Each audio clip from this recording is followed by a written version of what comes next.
Bien. Y luego aquí hay otra pregunta relativa a la técnica, la tecnología y la ciencia y sus diferencias. Una pregunta muy difícil también de contestar con brevedad, pero voy a intentar.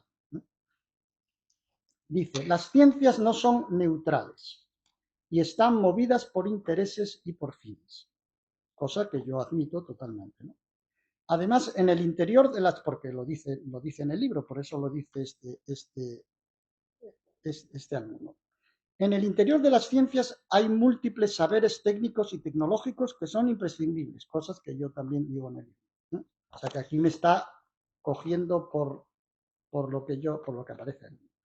Y dice, por último, las ciencias actuales están en una relación muy estrecha con las tecnologías, cosa que también aparece en el libro, ¿no? Y entonces, suponiendo todas estas cosas que tú dices en el libro, la pregunta es, ¿qué razones habría para diferenciar las técnicas, las ciencias y las tecnologías? Esa es la pregunta. Bien, pues la pregunta para distinguir, por un lado, las ciencias y por otro lado, las técnicas y las tecnologías, la razón es fundamentalmente ontológica, ¿no? Es ontológica. Es que hay unas partes y unos procesos del mundo que no dependen del sujeto y que el sujeto no puede cambiar, ¿eh? Entonces, esas partes que no dependen del sujeto y que el sujeto no puede cambiar, el sujeto, en el mejor de los casos, las puede conocer, pero no las puede cambiar. Por ejemplo, las leyes de la mecánica o cosas por el estilo. Entonces, las puede conocer, pero no las puede cambiar.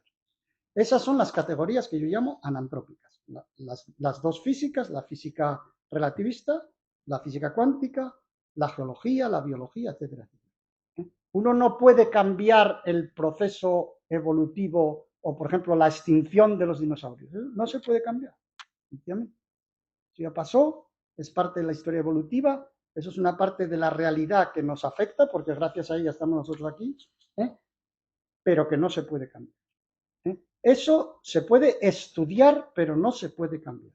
Y eso es lo que hace la ciencia.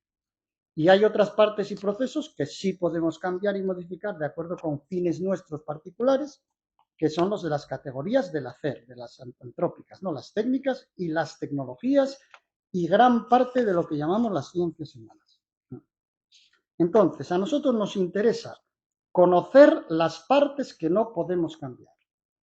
¿Y por qué nos interesa conocerlas? Porque eso nos permite mejorar el control sobre las que podemos cambiar, ¿eh?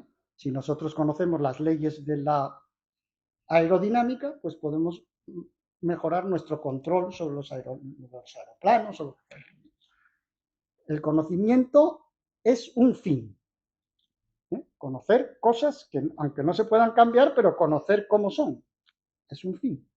Y los científicos siguen este fin, aunque luego tengan otros fines más espurios o lo que fuera, que también los tienen, porque también tienen que vivir, ganar dinero, hacer sus carreras y, en fin, todo lo que sea. Entonces, como no sabemos a priori cuáles son estas partes del mundo, pues hay que investigar. Como no sabemos a priori, una vez que conocemos estas partes, si van a tener aplicaciones prácticas inmediatas o no, pues hay que investigarlo. Entonces, por eso las ciencias se desarrollan en todas las direcciones, en principio, y aunque esto parezca una estrategia muy irracional, pues sin embargo da bastante buen resultado.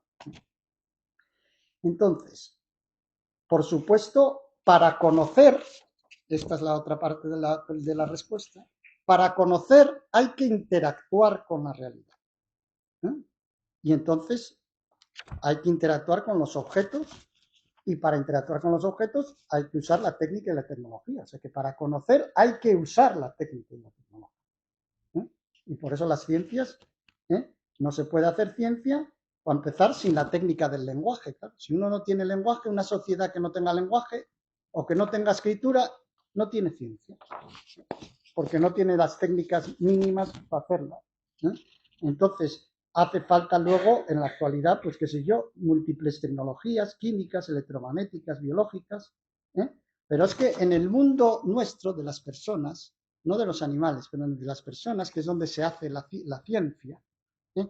Es que no se puede hacer nada sin técnica. para empezar, porque todo está mediado por el lenguaje de palabras. Y el lenguaje de palabras es una técnica. ¿Eh? Y el hombre no puede hacer nada fuera del lenguaje. Absolutamente nada. ¿Eh? No se constituye como persona fuera del lenguaje. ¿Eh? Entonces, el hombre es inmanentemente técnico. ¿Eh? Ya desde la técnica del lenguaje, luego la escritura, etcétera, etcétera. Y por supuesto, para conocer algo hay que retorcerle la cola al león, hay que interactuar con ello, manipularlo, transformarlo, etcétera, etcétera. Y entonces las técnicas y las tecnologías están metidas en las ciencias, claro, desde el minuto cero. ¿Eh? Lógicamente, y no pueden salir, no puede hacerse una ciencia así, haciendo una axana y pensando en el firmamento. No, no, la ciencia se hace manipulando cosas y transformando cosas, lógicamente. ¿Eh? Pero eso no quiere decir que no se pueda diferenciar de las técnicas y de las tecnologías, porque la ciencia persigue el fin de conocer aquello que no se puede cambiar. ¿Entiendes? ¿Eh? Mientras que las técnicas y las tecnologías pues persiguen fines pues más inmediatos, más concretos, más prácticos, etcétera, etcétera, de muy diverso índole, ¿eh? Y hacen uso de la ciencia, las tecnologías, ¿eh? Precisamente para tener más control sobre esos fines que persiguen.